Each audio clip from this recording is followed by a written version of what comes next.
ये जनस्य मनुष्य के द्वारा मनुष्य को प्रजायते उत्पन्न किया जाता है। कदाचित पंथा, ये मार्ग, इस मार्ग को कोई कोई बिरला व्यक्ति ग्रहण कर पाता है।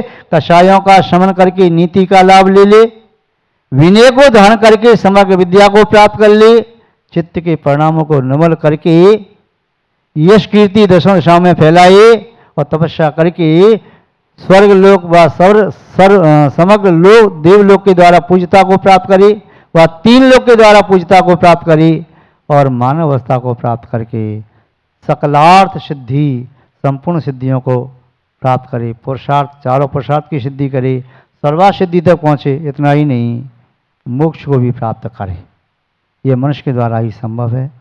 उपस्थित पुण्यात्मा महानुभाव, भगवान पार्श्वनाथ स्वामी का निर्वाण दिवस है और श्री भगवान नेमनाथ स्वामी का जन्म और तप कल्याणक निर्वाण लाडू न केवल भगवान शांतनाथ के चरणों, पार्श्वनाथ के चरणों में, अपितु अन्य 23 तीर्थंकर या अन्य टोंक 26 टोंकों पर सभी जगह आप श्रद्धा पूर्वक, भक्ति पूर्वक लाडू अर्पण करें। क्यों? निर्वाण प्राप्त करने के लिए। निर्वाण लाडू चढ़ाते हैं, लाडू नहीं, निर्वाण लाडू। क्या चढ़ाते हैं आप? निर्वाण की प्राप्ति के लिए लाडू चढ़ाते हैं, बर्फी नहीं चढ़ाते, जलेबी, इमरती, खुरमी, बालूशाही नहीं चढ़ाते। क्यों? लड्डू जो होता है, गोल होता है, उसका कोई और छोर नहीं होता, सर्वत्र मिठास होती है। निर्वाण मोक्ष का भी कोई अंत नहीं है, वह भी सर्वत्र सुखद होता है आत्मा के लिए, अनंत भोग देने वाला है मोक्ष, उसका कभी अंत नहीं आता। आत्मा भोगती रहती है, वह अक्षय भोग समाप्त नहीं होता और आत्मा भी तृप्त होकर के भी अतृप्त बनी ही रहती है। महान भाव, ये कल्पना करके कि पूरे सोने की बनी है, भगवान पार्श्वनाथ की टोंक पर जाकर के ये सोच करके हम चौथे काल में पहुंच गए, भगवान पार्श्वनाथ स्वामी का मोक्ष हो रहा है उनके चरणों में और अनंतानंद सिद्ध परमेश्वर के चरणों में। यहाँ से ही उन सिद्धों का दान करते हुए लाडू चढ़ाने का आप भाव व्यक्त करेंगे, अपनी भक्ति व्यक्त करेंगे। जैसे नंदीश्वर दीप की पूजा यहाँ से करते हैं, हमें शक्ति चुनाई यहाँ कर स्थापना, शक्ति नहीं वहाँ जाने की तो स्थापना करके पूजा करते हैं, उतने पुण्य को प्राप्त कर लेते हैं, वहाँ की पूजा का फल प्राप्त करते हैं। शंभूषण की स्थापना करके शंभूषण के पुण्य को प्राप्त करते हैं। ऐसे शिखर जी की स्थापना करके एक पार्श्वनाथ स्वामी के नहीं, सभी जगह लाडू चढ़ाओ। गौतम गर्दर की टोंक उन्होंने भी मोक्ष प्राप्त किया, वहाँ भी लाडू चढ़ाओ। और शीतल नाला, चौपड़ा कुंड, जहाँ चौपड़ा कुंड पार्श्वनाथ भगवान है, वहाँ भी लाडू चढ़ाओ। और 20 तीर्थंकर मोक्ष गए जिनकी टोंक बनी है, वहाँ पर लाडू चढ़ाओ। 4 तीर्थंकर अन्य स्थान से मोक्ष गए, अष्टापद से, ऊर्जयंतगिरी से, चंपापुर से और पावापुर, चंपापुर मानी मंदारगिरी, वहाँ से गए, उनकी भी टोंक बनी है, वहाँ पर भी लाडू चढ़ाओ और साथ से पुण्य का अर्जन करो। आप सभी के लिए हमारा वात्सल पूर्वक बहुत बहुत आशीर्वाद। हम विराम देते हैं। जैनम जयतु शासनम विश्व कल्याण कारकम। हाथ नीचे कर लें। उपस्थित पुण्यात्मा महानुभाव, विश्व में एकमात्र जिन शासन ऐसा शासन है जिसकी छत्र छाया को प्राप्त करने वाला, जिस जिन शासन की क्षण को प्राप्त करने वाला प्रत्येक भव्य जीव अपना कल्याण कर सकता है, अपने कल्याण की सामर्थ्य प्राप्त करता है। इसलिए आज हम और आप सभी अंतःकरण की परम विशुद्धि के साथ यह भावना भाते हैं, ये जन शासन सुचिर काल तक, अनंत काल तक सदा जीवंत और जयवंत रहे। धर्म स्नेही सत श्रद्धालु यहाँ पर उपस्थित आप सभी भव्यवर पुंडरीक पुण्यात्मा महानुभाव, चलते हैं थोड़ी अतीत की ओर। बहुत समय पहले वहाँ प्रसंग प्रारंभ होता है जम्बू द्वीप से ही। जो प्रसंग आज आपने अभी देखा, जिन शासन के भरत क्षेत्र संबंधी वर्तमान कालीन 24 में से 23 नंबर के तीर्थंकर भगवान पातशाह स्वामी का नवाल लाडू अभी आपने चढ़ाया, इन्हीं के अतीत को देखने का प्रयास करते हैं। जम्बूद्वीप, भरत क्षेत्र, आर्यखंड और सुरम्य देश, उसमें पोदनपुर नाम का एक नगर था। पोदनपुर नगर में राजा अरविंद न्याय नीति पूर्वक प्रजा का पुत्रवत पालन करते हुए राज्य का शासन कर रहा था। राज्य में निराकुलता थी। सभी अपनी शक्ति के अनुसार अपनी दैनिक कर्तव्य और धार्मिक कर्तव्यों को संपन्न करते। राजा अरविंद के राज्य में विश्वभूति नाम का मंत्री अपने पद पर आसीन रहते हुए राज आज्ञा का पालन करता हुआ प्रजा से राज आज्ञा का पालन कराता, प्रजा का हितवांक्षक था। और राजा का भी विश्वभूति मंत्री ने अपने शासन में प्रजा की बहुत सेवा की, बड़ा योग्य मंत्री था। किंतु हर व्यक्ति का आयु कर्म सीमित होता है। जब विश्वभूति मंत्री का देहावसान हुआ, तब राजा अरविंद ने मरुभूति को मंत्री पद पर आसीन किया। विश्वभूति मंत्री की पत्नी का नाम अनुंदरी था। इनके दो पुत्र थे, एक का नाम मरुभूति और दूसरे का नाम कमठ। मरुभूति और कमठ दोनों भाई थे। मरुभूति सुसंस्कारवश वह सभ्य, शिष्ट, सदाचारी था। कमठ अहंकार और कुसंगति के कारण वह दुष्ट बन गया था। कमठ बड़ा था, मरुभूति छोटा था। फिर भी राजा अरविंद ने सुसंस्कार, सदाचार, शिष्टता, व्यवहारिकता, गुणज्ञता आदि विशेषताओं को देख करके मरुभूति को अपना मंत्री बनाया। एक बार वज्रवीर राजा ने अरविंद राजा पर चढ़ाई करने का सोचा। वज्रवीर राजा अरविंद को अपना शत्रु मानता था। यद्यपि राजा अरविंद के मन में ऐसा कोई भाव नहीं था, किंतु जब राजा वज्रवीर चढ़ाई करने के लिए तैयार है, तब राजा अरविंद ने उससे युद्ध करने का निर्णय किया और युद्ध के लिए घोषणा कर दी। राजा अरविंद अपनी सेना के साथ, अपने मंत्री मरुभूति के साथ युद्ध के लिए गया और युद्ध में वज्रवीर राजा को पराजित किया, विजय प्राप्त करके लौटा। इधर कमठ जो बड़ा भाई था, वह उच्छृंखल हो गया, अपनी आप को राजा मानने लगा। मेरा मंत्री, मेरा भाई मेरा मंत्री है, राजा का मंत्री है, और राजा भी क्या करेगा, तो प्रजा को कष्ट देने लगा, प्रजा को पीड़ित करने लगा। इतना ही नहीं, वह दुराचार करने पर उतारू हो गया।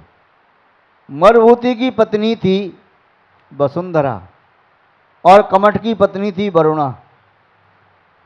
कमठ ने मरुभूति की पत्नी के प्रति बुरा भाव किया।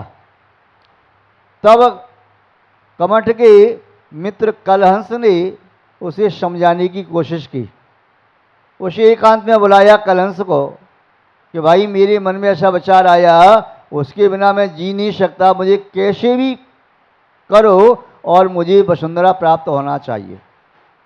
कलहंस ने समझाया, भाई की पत्नी, बड़ा भाई है तो माँ के समान, छोटा भाई है तो पुत्री के समान होती है। ये दुराचार रणनीतिक कार्य तुम्हें उचित नहीं है। राजा को ज्ञात होगा तो निस्संदेह राजा तुम्हें प्राण दंड भी दे सकता है, और ये जनता को ज्ञात हो गया तो जनता राजा के आने के पहले आपको मार सकती है। कमठ ने कहा, मुझे उपदेश की आवश्यकता नहीं है मित्र, मुझे किसी भी तरह से वसुंधरा चाहिए। अब तुम जाओ, वसुंधरा को मेरे पास लाने की कोशिश करो, यदि तुम मेरे सच्चे मित्र हो तो। कलंश ने कहा, सच्चा मित्र दुराचार की पुष्टि नहीं करता, सच्चा मित्र अपने मित्र को पाप में नहीं लगाता। सच्चा मित्र तो वही है, पापा निवारित योजयते हिताय, जो पाप से उसका निवारण करे और हित के मार्ग में लगाए। फिर कहा कमठ ने, फिर वही उपदेश, जब मैंने आपसे एक बार कह दिया मुझे किसी तरह से वसुंधरा चाहिए तो बस एक ही बात, और यदि आप ऐसा नहीं करोगे तो निस्संदेह सोच लेना मैं आपको फिर मृत्युदंड भी दिलवा सकता हूँ, मंत्री मेरा भाई है।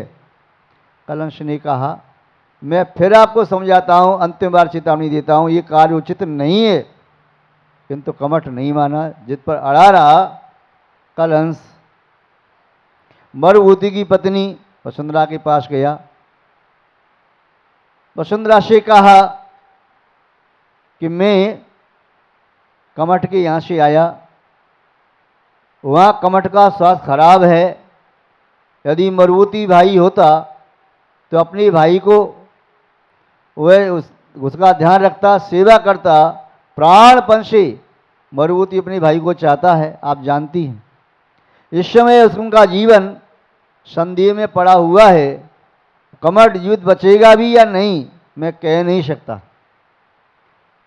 वसुंधरा को लगा कि पति के बिना, उनकी आज्ञा के बिना मुझे अपने घर के बाहर नहीं जाना चाहिए, किंतु परिस्थिति ये है कि कमठ का जीवन संदेह में कहा जा रहा है, मृत्यु हो गई और मैं नहीं गई तो मेरे पति आकर के कहेंगे कि मेरे भाई के पास नहीं गई, उसने बुलाया तब भी नहीं गई, तो वह मुझे कुछ गलत न समझें कि मेरे मन में उनके भाई के प्रति व्यवहारिकता नहीं है। बहुत कुछ सोच करके उसने कहा, ठीक है, यदि उनकी ऐसी स्थिति है और उनका स्वास्थ्य ज़्यादा खराब है तो पिता की आज्ञा तो मैं ले नहीं सकती, अब मैं पति के अंडर में हूँ तो उनकी आज्ञा लेना बहुत ज़रूरी है।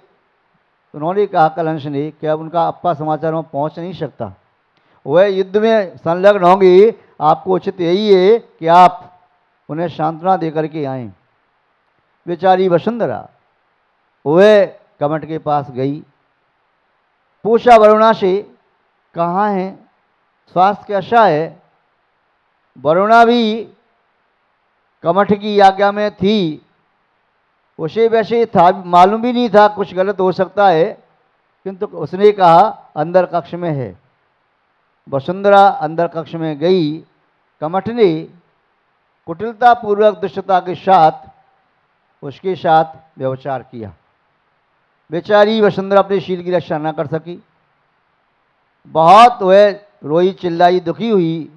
उस दुष्ट कमठ ने उसको छोड़ा नहीं। बाद में वसुंधरा अपने स्थान पर आई, ये समाचार नगर में फैल गया। राजा बजबीर राजा को जीत करके अविंद राजा आया, उसे ज्ञात हो गया कि कमठ ने ऐसा दुष्ट कार्य किया है। उसने मरुभूति से कहा, यद्यपि वह तुम्हारा भाई है किंतु मैं अन्याय सहन नहीं कर सकता, मेरे राज्य में कदाचार व्यवचार ऐसा नहीं होना चाहिए, इसलिए मैं दंड दूंगा। मरुभूति ने कहा, महाराज मैं आपसे निवेदन करता हूँ, मेरे भाई से अपराध हो गया, आप क्षमा कर दें। ठीक है, हम विचार करेंगे। राजा अरविंद ने कहा, अब पुनः कमठ को बुलवाने के लिए सैनिक भेजे, कमठ को बंदी बना करके लाए और नगर में घुमाता हुआ गधे पर बिठा के काला मुंह करके उसे अपने देश से बाहर निकलवा दिया। मैं अन्याय अत्याचार ये अपने देश में सहन नहीं कर सकता और उसे दंड दे दिया। कमठ को अभी भी लग रहा है कि मेरे भाई ने मुझे दंड दिलवाया है, यदि भाई चाहता, मंत्री है, महामंत्री है, राजा क्षमा कर सकता था। और कमठ जब देश के बाहर निकल गया तो तापसों के आश्रम में पहुंच गया, कुतब करने लगा। मरुभूति बहुत दुखी हुआ, अपने भाई के प्रति उसका स्नेह था, किंतु ये भी था, मेरे भाई ने इतना बड़ा अपराध किया, मैंने राजा से अपराध क्षमा करने की प्रार्थना भी की, किंतु राजा ने मेरी प्रार्थना स्वीकार नहीं की। पुनः मरुभूति राजा के पास गया, राजा से कहा, महाराज मेरा भाई के प्रति बहुत अनुराग है, मैं भाई के बिना कैसे रहूँगा, और मेरी भावज वरुणा वह भी कैसे रहेंगी, इसलिए मुझे अनुमति दो, मैं अपने भाई के पास जाता हूँ, उसे बुला करके लाता हूँ। राजा ने कहा, यह गलत है, ये शासन के विरुद्ध है, धर्म के विरुद्ध है, लोक व्यवहार के विरुद्ध है, और तुम्हारी पत्नी का धर्म है उसके विरुद्ध है, सब प्रकार से विरुद्ध है, तुम्हें नहीं जाना चाहिए। और वह कहाँ है? सुना है महाराज, वह तापस हो गया है और कुतब कर रहा है, फिर तो आपको बिल्कुल भी नहीं जाना चाहिए। राजा ने स्पष्ट आदेश दिया, किंतु मरुभूति इस मोह के कारण, भ्रात स्नेह के कारण उसे अन्याय अत्याचार कुछ दिखाई नहीं दिया और अपने भाई को मनाने के लिए आश्रम में पहुंच गया। भाई उस समय खड़े होकर के तपस्या कर रहा था, कमठ अपने हाथ में बहुत बड़ी शिला लेकर के, आंखों में लालिमा थी, क्रूर परिणाम थे, बस एक ही बात लग रही थी उसे, गलत व्यक्ति कभी अपनी गलती स्वीकार नहीं करता, सामने वाले में गलती खोजता है। मरुभूति ने मुझे बचाने की कोशिश नहीं की, मुझे इतना बड़ा दंड दिलवाया, और मैं देख लूंगा, मन में कसाई के भाव, बैर के भाव, मैं मरुभूति को छोड़ूंगा नहीं, मैं इसे छोड़ूंगा नहीं, मेरा भाई होकर के भी इसने क्या किया, मुझे दंड दिलवा दिया, मैं इसे छोड़ूंगा नहीं। और क्रूर परिणाम के साथ हाथों में शिला लेकर के खड़ा है। तभी मरुभूति बेचारा अपनी मोह के कारण, ये मोह पाप का बाप है, सभी पापों की जड़ है, मोह के कारण राजा की आज्ञा का उल्लंघन करता है, मोह के कारण धर्म का उल्लंघन करता है, मोह के कारण लोक व्यवहार का उल्लंघन करता है। और पहुंच गया कमठ के पास, कहता है, भाई तुम इस तरह तब क्यों कर रही हो, चलो घर चलें, मैं राजा से पुनः कहूँगा और आपका अपराध क्षमा कराऊंगा। उसने कहा, दुष्ट, तेरी ये हरकत तू क्षमा कराएगा, पहले मुझे तुझे दंड दिलवाया है। और शिला जो हाथ में थी मरुभूति को पटक दी उसने। मरुभूति उसी समय तत्काल में मृत्यु को प्राप्त हुआ। मरुभूति के परिणाम भी शंकर से थे कि मैं तो भाई के लिए मनाने के लिए आया था, उसका परिणाम आर्थ परिणाम हो गया, भाई ने मेरे साथ ऐसा किया, मरते समय उसके आर्थ परिणाम होने से तत्काल में उसने तिरंच आयु का बंद कर लिया। किसने? मरुभूति ने। राजा अरविंद इस दृश्य से बहुत बैरागी हो गया, उसका चित्त व्याकुल हो गया। धिक्कार इस मोह के लिए कि भाई को मनाने जा रहा है, अन्याय का साथ ले रहा है, मैंने मना भी किया, राज आज्ञा का उल्लंघन करके मरुभूति मनाने के लिए पहुंच गया, लोक व्यवहार का उल्लंघन करके गया, भ्रात मोह के कारण, धिक्कार मोह के लिए।